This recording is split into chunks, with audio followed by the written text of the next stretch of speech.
Hello friends, स्वागत है पुनः मेरे इस यूट्यूब चैनल सीआरपीएफ अपडेट में। इस वीडियो में सीआरपीएफ की नई वैकेंसी के बारे में बताऊंगा। आप लोग तैयार हो जाइए, न्यू वैकेंसी आ गई है सीआरपीएफ की। तो इसमें देखते हैं कि क्या है फॉर्म में, क्या आप कौन कौन इस फॉर्म को फिल कर सकते हैं। चलिए आगे देखते हैं। यह है सीआरपीएफ कांस्टेबल टेक्निकल और ट्रेड्समैन पोस्ट के लिए मेल और फीमेल कैंडिडेट दोनों आप फिल कर सकते हो इसको। और यहाँ पर आप डेट्स दे सकते हो कि 27 मार्च 2023 से ये स्टार्ट होगा और ऑनलाइन फ़ी 25 अप्रैल तक आप जमा कर सकते हो।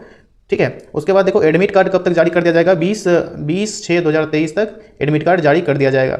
20 तारीख से 25 तारीख छठा महीना जो होता है उसमें जारी कर दिया जाएगा। उसके बाद कंप्यूटर बेस्ड देखो एग्जाम डेट भी दे दिया है, 1/7/2023 से 13/7/2023 तक एग्जाम होगा। टेंटेटिव डेट है, संभावित डेट है ये। ठीक है। यहाँ पर देखो मेन और वुमेन कैंडिडेट को इनकरेज करने के लिए दोनों को बैलेंस करने का कोशिश कर रहा है, इसलिए जो महिला कैंडिडेट है वो भी इस फॉर्म को जरूर फिल कीजिए और सेना में जाने का सपना जरूर पूरा कीजिए। चलिए आगे देखते हैं कि इसमें क्या क्या है। तो ये ऑनलाइन फॉर्म लिया जाएगा। ठीक है। डोमिसाइल बेस्ड पैटर्न रहेगा, आप जिस स्टेट से हो उसी स्टेट से फॉर्म फिल होगा। कंप्यूटर बेस्ड टेस्ट होगा, जो कि क्वेश्चन उसका हिंदी और इंग्लिश में ही रहेगा। कंप्यूटर बेस्ड टेस्ट के बाद कंप्यूटर बेस्ड टेस्ट होगा, फिर फिजिकल स्टैंडर्ड टेस्ट होगा, PST फिजिकल एफिशिएंसी टेस्ट। उसके बाद ट्रेड टेस्ट होगा, अगर आप टेक्नीशियन वाला पोस्ट जो है उस पर जाओगे तो ट्रेड टेस्ट भी होगा। फिर डॉक्यूमेंट वेरिफिकेशन और डिटेल्ड मेडिकल एग्जामिनेशन, फिर रिव्यू मेडिकल एग्जामिनेशन। ये शेड्यूल है इस एग्ज़ाम का। ठीक है। चलो आगे देखते हैं बैक टू बैक, आप अभी सिर्फ देखते चलिए इसमें क्या क्या है। नेक्स्ट है category wise vacancy of constable technical and tradesman. दो टाइप की वैकेंसी है, एक टेक्निकल की है और एक ट्रेड्समैन की है। ठीक है। स्टेट वाइज आपको नीचे में हम देख सकते हैं। और यह फाइनल सिलेक्शन जो होगा will be made on the basis of marks obtain in CBT। आप CBT एग्जाम में जितना मार्क्स लाओगे उतना ही मतलब उसी से आपका सिलेक्शन होगा, फाइनल सिलेक्शन होगा।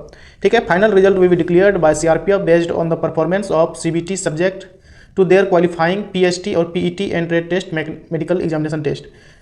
जो परफॉर्मेंस जो होगा CBT पर, उसी के अनुसार से आपका फाइनल रिजल्ट बनेगा। PST physical standard test, PET और trade test medical examination test, ये सब क्या होगा, क्वालिफाइंग रहेगा। ठीक है। नीचे देखते हैं एडमिट कार्ड आपका वेबसाइट पर इस पर दे दिया जाएगा। उसके बाद आगे देखते हैं कैंडिडेट को coloured print out admit card का लाना पड़ेगा, ना कि ब्लैक एंड वाइट। नेक्स्ट देखते हैं इसका पे लेवल कितना है। इस सर्विस में यदि जाते हो तो आपको सैलरी कितनी मिलेगी। यह पे लेवल 3 का एग्जाम है, लेवल 3 का जॉब है ये। और 21,700 आपका बेसिक सैलरी रहेगा और भी अन्य भत्ता जो रहता है लगभग 12 से 13 हज़ार आप जोड़ सकते हो। लगभग 30 से 35 हज़ार आपको सैलरी स्टार्टिंग में ही मिलेगी। ठीक है। नेक्स्ट देखते हैं vacancy for city technical and tradesman. अब देखो यहाँ पर आप वैकेंसी आप देख सकते हो। यहाँ पर देखो 9,212 वैकेंसीज है, अच्छी खासी वैकेंसीज आया है, जिसमें कि 9105 मेल कैंडिडेट का है और 107 फीमेल कैंडिडेट का है। ठीक है। यहाँ पर अच्छी खासी वैकेंसी देखने को मिल रहा है, जिसमें कि डिटेल भी यहाँ पर आप देख सकते हो स्टेट वाइज नीचे में। इसमें यदि बिहार का आप देखोगे तो ड्राइवर के लिए 177 वैकेंसीज है और मोटर मैकेनिक व्हीकल के लिए 27 वैकेंसी है। फिर कोबलर के लिए है 12 वैकेंसी, फिर कारपेंटर है 12, टेलर है 12, ब्रास बैंड है 14। ठीक है। पाइप बैंड है 4 वैकेंसी और बुगलार का है 114, गार्डनर 8, पेंटर 5 और कुक और वाटर कैरियर उसके लिए सबसे ज़्यादा वैकेंसी है बिहार में 209। ठीक है। उसके बाद देखो वाशरमैन जो होता है उसका भी 34 वैकेंसी है, बार्बर का भी है 25 वैकेंसी, सफाई कर्मचारी का है 69 वैकेंसी। टोटल बिहार में सबसे ज़्यादा है 726 वैकेंसी। तो बहुत अच्छी खासी अपॉर्चुनिटी है। अगर आप 12th पास हो तो आप अपने हिसाब से अपने स्टेट का आप देख लेना, यहाँ पर सारा लिस्ट यहाँ पर दिया हुआ है। उसके बाद देखते हैं कि सबसे ज़्यादा देखो उत्तर प्रदेश में है, सबसे ज़्यादा वैकेंसी देखो उत्तर प्रदेश में देखने को मिल रहा है 13,040 वैकेंसी। ठीक है। फिर फीमेल पोस्ट का आप देख सकते हो, यहाँ पर फीमेल पोस्ट का भी स्टेट वाइज दिया हुआ है। अगर बिहार में देखोगे तो फीमेल का कुल 9 सीट है और सब स्टेट का आप यहाँ पर देख सकते हो। ठीक है। उसके बाद नीचे देखते हैं एवं कुछ नोट में लिखा हुआ है नीचे में, एवं vacancies also include the backlog vacancy of last requirement. जो लास्ट रिक्वायरमेंट में जो सीटें खाली रह गई है उसको भी इंक्लूड करके इसमें जोड़ा गया है। स्टेट या UT wise details of vacancy reserve in each category enclose annexure A।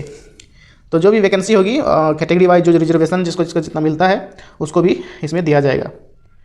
ठीक है। नेक्स्ट आगे देखते हैं ये पायनियर के लिए भी कुछ वैकेंसीज रिजर्व है। ठीक है। उसके बाद नीचे जाएंगे तो एज लिमिट जो कि अहम रोल निभाता है आर्मी वाले जितने भी वैकेंसी जाते हैं आर्म फोर्स के, तो उसमें एज देखो आप कितना चाहिए। जो कांस्टेबल होगा ड्राइवर के लिए 21 से 27 ईयर मतलब आपका डेट ऑफ बर्थ 2023 तक 1/8/2023 तक आपका 27 साल से ज़्यादा नहीं होना चाहिए। मतलब आप 1/8/2023 तक 27 साल तक है एज, तो 27 साल है एज, तो आप इसमें फिल कर सकते हो। फिर है candidate should not have been born earlier. अब देखो, अगर आपका डेट ऑफ बर्थ 2/8/1996 और इससे 2/8/1996 और 1/8/2002 के बीच में है तो ही आप इस फॉर्म को फिल कर सकते हो। ठीक है, अगर 2002 के 1/8/2002 के बाद आपका 2003 2004 सब में आया है डेट ऑफ बर्थ मतलब है, तो आप इसको फिल नहीं कर पाओगे। अगर 1996 से पहले 1995 का डेट ऑफ बर्थ है या इस डेट के एक दिन पहले भी 1/8/1996 का है तो आप फिल नहीं कर पाओगे। ठीक है, और आगे देखते हैं, अगर रिजर्वेशन होगा तो आपको बताते हैं। नेक्स्ट देखते हैं, कांस्टेबल जो है मोटर व्हीकल का मैकेनिक मोटर व्हीकल जो है, फिर ये सभी टेलर कारपेंटर सबके लिए क्या है, कितना डेट ऑफ बर्थ चाहिए आपका 1/8/2023 तक आपका 23 साल होना चाहिए। ठीक है, candidate should not have been born earlier 2/8/2000 ईस्वी के बाद आपका जन्म नहीं होना चाहिए, जन्म तिथि नहीं होना चाहिए। मतलब ये 3/8/2000 या उसके बाद का कोई नहीं, 2/8/2000 ईस्वी के पहले आपका नहीं होना चाहिए। 1999 1998 ये इस सभी पोस्ट के लिए एलिजिबल नहीं है। तो इस पोस्ट के लिए वही एलिजिबल है जिसका 2/8/2000 ईस्वी से 1/8/2005 के बीच में डेट ऑफ बर्थ है। ठीक है, नेक्स्ट देखते हैं, यहाँ पर देखो कि एज रिलैक्सेशन भी दिया हुआ है। एससी कैंडिडेट को 5 साल का और ओबीसी कैंडिडेट को 3 साल का और एक्स सर्विसमैन को 3 साल का, मतलब ये एज रिलैक्सेशन दिया गया है। एज रिलैक्सेशन आप अपना कैटेगरी सर्टिफिकेट को यूज करके आप ले सकते हो अगर आपका एज रिलैक्सेशन लेना है तो। नेक्स्ट देखते हैं, नेक्स्ट आप नीचे आओगे तो आपको मिलेगा एग्जामिनेशन में आपका सिलेबस क्या रहने वाला है वो सभी मैं आपको दिखाता हूँ। आपको यहाँ पर अगर कुछ छूट लेना है तो फॉर्मेट ऑफ सर्टिफिकेट क्या होना चाहिए, आप यहाँ पर देखो, जो आपका CRPF for document verification at the time of DME detailed medical examination के समय आपका जो डॉक्यूमेंट वेरिफिकेशन होगा उस समय यदि आप क्लेम किए हुए हो SC ST OBC EWS category तो आपका इंटरटेन नहीं किया जाएगा अगर आप जो ये सर्टिफिकेट का फॉर्मेट है वो आप सेंट्रल गवर्नमेंट का लेकर के नहीं लेके जाते हो या फॉर्म फिल करते समय आप अपना वो नहीं डालते हो। ठीक है, फॉर्मेट में अपना सर्टिफिकेट नहीं डालते हो तो। ठीक है, नेक्स्ट आते हैं और यहाँ पर देखिए SC ST OBC EWS you are the format the certificate are annexure with the notice of examination certificate in any other format will not be accepted. इस नोटिफिकेशन में ही जो सेंट्रल रेलवे का फॉर्मेट होता है आपका सर्टिफिकेट, कास्ट सर्टिफिकेट का, वो दिया हुआ है। वो सर्टिफिकेट कैसे बनेगा मैं आगे दूसरे वीडियो में बताऊंगा। आप चैनल को सब्सक्राइब कर लीजिए और बेल आइकन को भी दबा दीजिए, और इससे रिलेटेड मैं इस एग्जाम से रिलेटेड वीडियोज़ डालता रहूँगा और चैनल से जुड़ जाइए। ठीक है, नेक्स्ट अब देखते हैं आगे एजुकेशनल क्वालिफिकेशन क्या चाहिए। यहाँ पर एजुकेशनल क्वालिफिकेशन एज ऑन 1/8/2023 1/8/2023 तक आप पास होना चाहिए, आपको पास होना चाहिए। ये यहाँ देखो सभी पोस्ट के लिए अलग अलग क्वालिफिकेशन है। ठीक है, सिटी जो है जो ड्राइवर है, ड्राइवर के लिए आपका एजुकेशनल क्वालिफिकेशन चाहिए मिनिमम मैट्रिक और इक्विवेलेंट, मतलब मैट्रिक आप पास होना चाहिए कोई भी स्टेट या सेंट्रल रिकॉग्नाइज यूनिवर्सिटी या बोर्ड से। अगर आप कोई स्टेट बोर्ड से भी पास हुए हो या CBSE ICSE कोई भी बोर्ड से 10th पास हुए हो तो आप एलिजिबल हो फिल करने के लिए। और टेक्निकल क्वालिफिकेशन में आपको क्या चाहिए, एक हेवी ट्रांसपोर्ट व्हीकल का ड्राइवरी लाइसेंस चाहिए। आपका लाइसेंस इसमें लिखा नहीं गया है कि कितना साल का आपका एक्सपीरियंस चाहिए, इसमें नहीं चाहिए एक्सपीरियंस। आपके पास यदि हैवी ट्रांसपोर्ट व्हीकल का यदि ड्राइवरी लाइसेंस है तो आप फिल कर सकते हो, लेकिन जब आप पास हो गए एग्ज़ाम तो उस समय आपको ड्राइविंग टेस्ट देना पड़ेगा वहाँ पर। ठीक है, उसमें टेस्ट तो होगा ही, और यहाँ पर जो कि आपको लाइसेंस है वो आप ड्राइवरी टेस्ट पास होने के बाद जो मिलता है वही आपको चाहिए। नेक्स्ट है motor vehicle, mechanical motor vehicle. इसके लिए एजुकेशनल क्वालिफिकेशन है मिनिमम 10th मैट्रिकुलेशन और 10th और पास इन 12th एग्जामिनेशन। मतलब अगर आप 12th पास हो मिनिमम तो आप फिल कर सकते हो। और नेक्स्ट देखते हैं टेक्निकल क्वालिफिकेशन में है इस पोस्ट के लिए processing 2 year ITI certificate, mechanical motor vehicle का ITI सर्टिफिकेट यदि आपके पास है, या NCVT का या SCVT का, तो कोई भी आपको चल जाएगा। या कोई भी इंस्टीट्यूट मतलब इंडस्ट्री में आपका यदि 1 साल का प्रैक्टिकल एक्सपीरियंस है तो भी आप फिल कर सकते हो। ठीक है, नेक्स्ट है अगर आप अप्रेंटिसशिप कर चुके हो, किए हुए हो मैकेनिकल मोटर व्हीकल से 3 साल का, तो भी आप यहाँ पर फिल कर सकते हो।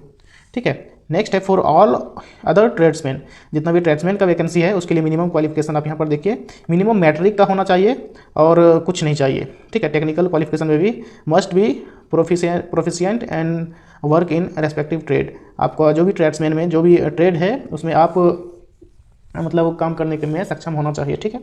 नेक्स्ट है पैनियर विंग्स, जो कि उसके लिए रिजर्व है सीट, उसको भी मैट्रिक क्या होना चाहिए और 1 ईयर एक्सपीरियंस होना चाहिए ट्रेड में, ठीक है। नेक्स्ट आप और आगे देखते हैं अप्लाई कैसे करना है। अप्लाई कैसे करना है मैं आपको बताऊंगा। इसका एप्लीकेशन फ़ी देखिए, एप्लीकेशन फ़ी है 100 रुपये for male candidate for general EWS and OBC only. SC ST और महिला कैंडिडेट को ये 100 रुपया नहीं लगेगा, ठीक है। फ़ी कैन बी पेड ऑनलाइन, आप फ़ी ऑनलाइन फॉर्म फिल करते समय कटवा सकते हो।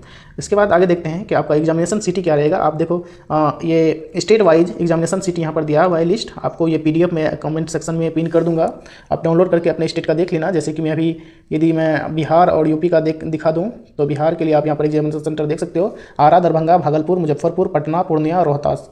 और उत्तर प्रदेश का लिए उत्तर प्रदेश के लिए आप यहाँ पर देखोगे बहुत सारे सेंटर बनाए गए हैं, आगरा, अलीगढ़, अयोध्या, गोंडा, गोरखपुर, झांसी, कानपुर, गाजियाबाद, मेरठ, नोएडा, बरेली, लखनऊ, मथुरा और मुरादाबाद, मुजफ्फरनगर, प्रतापगढ़ और प्रयागराज, सीतापुर, वाराणसी, इतने सारे सेंटर बनाए गए हैं। फिर वेस्ट बंगाल का ही आप नीचे में देख सकते हो, आसनसोल, बुरहानपुर, ब्रह्मपुर और बांकुड़ा, बर्धमान, दुर्गापुर, हुगली, हावड़ा, कल्याणी और कोलकाता, सिलीगुड़ी और सूरी, इन सारे सेंटर पर एग्जामिनेशन आपका CBT होगा, ठीक है। नेक्स्ट आप देखते हैं स्कीम ऑफ एग्जामिनेशन।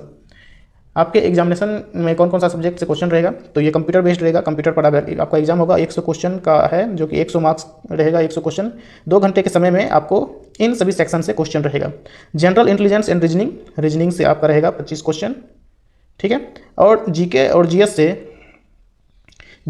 से भी 25 क्वेश्चन रहेगा। और मैथमेटिक्स से, एलिमेंट्री मैथमेटिक्स, जो कि आप कंपटीशन में मैथमेटिक्स पढ़ते होंगे, उससे रहेगा 25 क्वेश्चन। फिर हिंदी और इंग्लिश से मिला करके कुल 25 क्वेश्चन रहेंगे। तो इसमें 10-12 या हिंदी का भी रहेगा 10 क्वेश्चन और 15 क्वेश्चन इंग्लिश का भी रहेगा। इस प्रकार से आपका यहाँ पर रहेगा, जो कि ऑब्जेक्टिव वाइज क्वेश्चन रहेगा, 4 ऑप्शन रहेगा और हिंदी और इंग्लिश दोनों में क्वेश्चन रहेगा। और यहाँ पर देखो निगेटिव मार्किंग भी है। There will be negative marking of 0.25 of each wrong answer. Candidate are therefore advised keep this in mind will answering the question. यहाँ पर लिखा गया है आपका जो निगेटिव मार्किंग होगा, अगर आप 4 क्वेश्चन गलत कर देते हो तो आपका 1 नंबर आपका कट जाएगा, मतलब एक सही क्वेश्चन का आंसर आपका कम हो जाएगा। या एक क्वेश्चन यदि आप गलत करते हो तो आपका 0.25 मार्क्स कम हो जाएगा, माइनस हो जाएगा। तो निगेटिव मार्किंग है, आपको ध्यान से एग्जाम देना है। और सिलेबस के बारे में डिटेल में आपको बताऊँगा। आप यहाँ पर सीधा देख सकते हो, जीके से रीजनिंग से क्या रहेगा, जीके से और जीएस से क्या रहेगा, ठीक है। इसके बारे में एक डिटेल वीडियो बनाऊंगा। एलिमेंट्री मैथमेटिक्स में क्या रहेगा, हिंदी इंग्लिश में क्या रहेगा। फिर फिजिकल स्टैंडर्ड टेस्ट, हाइट वहाँ पर चेक किया जाएगा। हाइट आपका मेल का होना चाहिए 170 और 157 होना चाहिए फीमेल का, ठीक है। ये जनरल कैंडिडेट का है। अब कुछ कैटेगरी के लिए ये छूट भी देता है हाइट, यहाँ पर आप देख सकते हो। All candidate belong to ST candidate का मेल का 162 सेंटीमीटर होना चाहिए और ST फीमेल का 150 सेंटीमीटर होना चाहिए। जो नॉर्थ ईस्टर्न स्टेट है, जैसे कि हो गया असम, मेघालय, त्रिपुरा, ये सब जो साथ बहने वाला नॉर्थ ईस्टर्न स्टेट है, उसके लिए भी हाइट चाहिए 157 और फीमेल के लिए 147.5। लेफ्ट विंग एक्सट्रीमिस्ट, जो कि नक्सल प्रभावित क्षेत्र है, ट्राइबल एरिया, जैसे छत्तीसगढ़ में कुछ है, तो वहाँ पर 160 पुरुष का चाहिए और 147.5 महिला का हाइट चाहिए। फिर जो ये सभी स्टेट है, कुमाऊनियंस, डोगराज, मराठाज, इस सब का जो ये है, जम्मू कश्मीर, लद्दाख रीजन, सबका जो कैंडिडेट्स है उसको 165 और 155 महिला का होना चाहिए हाइट, ठीक है। फिर नॉर्थ ईस्टर्न स्टेट, जो कि ये सब स्टेट है, उसका भी इतना हाइट होना चाहिए। नेक्स्ट नीचे देखोगे तो बहुत सारा है। चेस्ट आपका होना चाहिए अनएक्सपेंडेड, मतलब बिना फुलाए हुए 80 और फुलाने पर 5 सेंटीमीटर ज़्यादा होना चाहिए, 85 होना चाहिए, ठीक है। सिर्फ मेल का ही कैंडिडेट का ये चेस्ट मेजरमेंट करेगा और फीमेल का नहीं करेगा। उसी प्रकार यहाँ पर देखो ST का 76 खोजा जा रहा है और 5 फुलाने पर, और सभी अपने जो रिजर्व्ड है उसको यहाँ पर आप अपने हिसाब से देख लीजिए। Chest measurement for female candidate will not taken, मतलब महिला कैंडिडेट का चेस्ट नहीं मापा जाएगा। उसके बाद देखिए only those candidate qualified CBT, जो सीबीटी क्वालिफाई करेगा उसी का physical standard test, physical efficiency test, trade test और डॉक्यूमेंट वेरिफिकेशन और मेडिकल होगा। ठीक है, अब यहाँ पर देखिए फिजिकल इफिशिएंसी टेस्ट में क्या क्या है। 5 किलोमीटर 24 मिनट में आपको दौड़ना होगा। ठीक है, इन सभी पोस्ट के लिए, नहीं इन सभी पोस्ट के लिए। ठीक है, और फीमेल को 1.5 किलोमीटर 8.5 मिनट में दौड़ना होगा। नेक्स्ट है इन सभी पोस्ट के लिए 1600 मीटर 10 मिनट में दौड़ना पड़ेगा सभी मेल को, और इन सभी पोस्ट के लिए फीमेल कैंडिडेट को 1600 मीटर 12 मिनट में दौड़ना पड़ेगा। और for candidates other than those belongs to Ladakh region, उस सबका अलग होगा, मतलब मतलब ये सबका ये दौड़ नहीं होगा। फिर पायनियर विंग्स का अलग दौड़ होगा 1600 मीटर 9 मिनट में और 800 मीटर 5 मिनट में। ठीक है, इसके बाद आपका होगा वेट, हाइट के बाद वेट आपका जो एज और आपकी हाइट के अनुसार से रेशियो में रहना चाहिए। और क्या क्या डॉक्यूमेंट्स लगता है तो उस सब के बारे में भी आगे बताऊंगा, कौन कौन सा ट्रेड में कौन कौन सा चाहिए क्वालिफिकेशन, मतलब उसमें क्या क्या आपको टेस्ट होगा, ट्रेड टेस्ट। जैसे कि आपको यदि कुकिंग वाला पोस्ट मिलेगा तो आपको कुकिंग के लिए कौन कौन सा टेस्ट आपको करवाएगा वो सभी आगे बताऊंगा मैं। और कैसे फॉर्म फिल करना है, कौन कौन सा सर्टिफिकेट आपको बनवाना पड़ेगा वो सभी मैं आगे वाले वीडियो में बताऊंगा। आप चैनल को सब्सक्राइब कर लीजिए। धन्यवाद।